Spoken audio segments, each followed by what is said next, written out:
د ډېری خلکو پر ذهن کې دا یو نادره پوښتنه چې وایي موږ ولې پرمختګ نه کوو.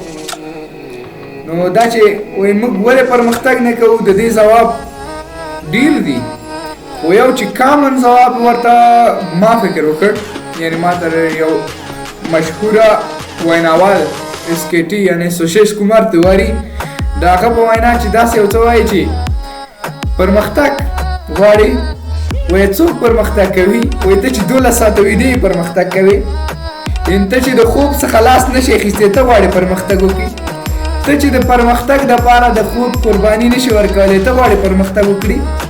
پرمختګ د تا حق نه دی، پرمختګ د هغه چا حق دی چې د خپل خوب څخه د خپل هدف دپاره وخت ورکړي. پرمختګ د هغه چا حق دی چې قرباني ورکړي.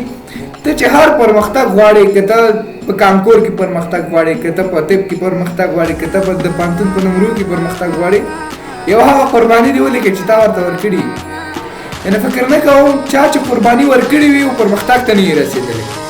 که اول نمره دی هغه په قرباني ورکوي، سهار 2 وخته راپاڅېږي او درس وایي، د شپې تر 12 ویدې ایښوي درس وایي، نو هغه د خپل خوب څخه خپل هدف دپاره قرباني ورکړي.